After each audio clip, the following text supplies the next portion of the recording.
से तमाम देखने वालों को सलाम पहुँचे। आप दुनिया के जिस कोने में जहाँ पर हैं, अल्लाह आपको सेहतमंद और खुश रखे। आज का प्रोग्राम हम ख़ास प्रोग्राम कर रहे हैं कि सिंगापुर ने अपने आप को कैसे साफ़ सुथरा मुल्क बनाया, क्योंकि वो जो मुल्क है वो दुनिया का शायद सबसे पहला मुल्क है जिसने अपने आप को साफ़ सुथरा किया है। ये 71 का या 70s के बाद का पीरियड वो वक्त है जब अब एनवायरमेंटल अवेयरनेस की कैंपेन अभी शुरू हो रही थी। अभी तक ज़्यादातर लोगों को इन चीज़ों का इल्म नहीं था और एनवायरनमेंट वर्ड अभी तक इंट्रोड्यूस नहीं हुआ था। ज़्यादातर ये लोग जैसे हम जिन्हों काम करते थे इस एरिया में, या वो सैनिटेशन के लोग या सैनिटरी इंजीनियर कहलाते थे। तो हमारी जो डिग्री मास्टर्स में है वो सैनिटरी इंजीनियरिंग में है, वो एनवायरमेंटल इंजीनियरिंग का उस वक्त नाम नहीं था। बहरहाल ये वाक़या है 1971 का, जब का मैं आपको ज़िक्र सुना रहा हूँ। ये बैकग्राउंड बताना बहुत ज़रूरी है कि ये जो एनवायरनमेंट का कॉन्सेप्ट है ये 1970 से शुरू होता है और इसकी डिटेल में आहिस्ता आहिस्ता आपको बयान करूँगा। लेकिन आज का टॉपिक क्योंकि हमारा सिंगापुर से रिलेटेड है, तो सिंगापुर एक बहुत गंदगी वाला शहर था। उसका हाल हमारे उस वक्त कराची से या जो इंडिया का बॉम्बे था उससे बहुत बदतर था और वहाँ पर गुर्बत बहुत ज़्यादा थी क्योंकि उनकी कोई इकॉनमी नहीं थी।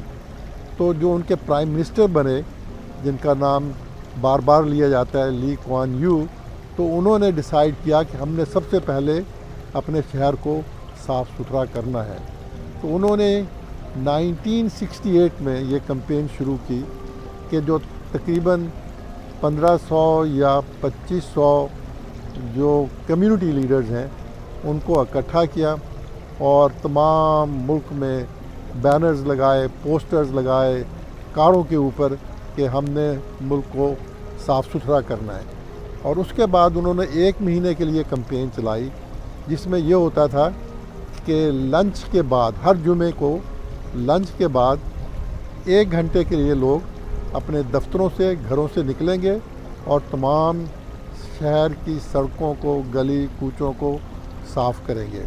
और उसका तरीक़ाकार ये होता था, बड़ा इंटरेस्टिंग है, जो हमारे यहाँ पंजाब में देहातों में होता है, जब फसलें कटती हैं तो उस ज़माने में, पुराने ज़माने में, वो ढोल बजाने वाले आते थे और वो देग पकती थी और वो खुशी मनाई जाती थी कि गंदम कट गई है, या गंदम काटने वालों को इंस्पायर करने के लिए।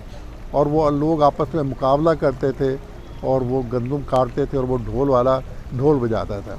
तो यही एग्जैक्टली सीन सिंगापुर में होता था। वो ढोल बजाने वाले निकलते थे, वो ढोल बजाते थे, लोग घरों से निकलते थे, ऑफिस से निकलते थे और सड़कों की और गली कूचों की सफाई करते थे। तो जब उन्होंने ये प्रोग्राम 1 महीने तक चलाया तो उसके बाद उनका मिनिस्टर कहता है कि अब हमारे मुल्क जो है इसमें एक वाज़ेह तौर पे तब्दीली आ चुकी है। अब ये गंदगी से दूर एक साफ़ सुथरा शहर बन चुका है और इसको अब हमने साफ़ सुथरा रखना है। तो ये फिर कैंपेन कई साल तक कुछ ड्यूरेशन के लिए चलती रही और उसके ताकि लोगों में यह आदत पड़े कि वो जो कूड़ा करकट गली कूचों में फेंकते हैं उसको किस तरह से इकट्ठा करना है या किस तरीके से उसको एक जगह पे जमा करना है और उसको वहाँ से उठाया जाना है। ये बहुत एक रेवोल्यूशनरी मूवमेंट थी।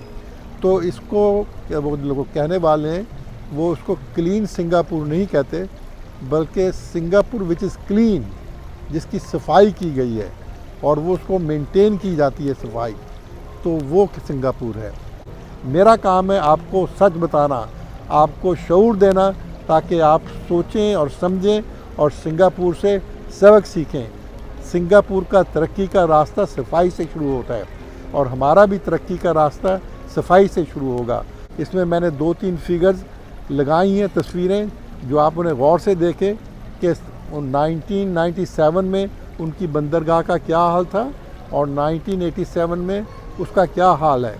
और जो उनके prime minister Lee Kuan Yew हैं, वो खुद खड़े होके सड़कें धो रहे हैं। ये मेरा प्रोग्राम था छोटा सा, مجھے امید ہے یہ آپ کو پسند آیا ہوگا. آپ اسے لائک کریں گے, شیئر کریں گے, اس میں کامنٹس لکھیں گے اور اس کو سبسکرائب بھی کریں گے اور اس کو جلد سے جلد ملک کے ہر کونے میں پہنچائیں گے تاکہ ہم بھی ایک صاف ستھرا ملک بن سکیں. یقین مانیں ہمارے گاؤں 1960 میں بہت صاف ستھرے تھے جب آبادی ہماری کم تھی. وہی گاؤں آج کل گندگی کا ڈھیر بنے ہوئے ہیں. ان میں صفائی کا کانسیپٹ نہ ہونے کے برابر ہے.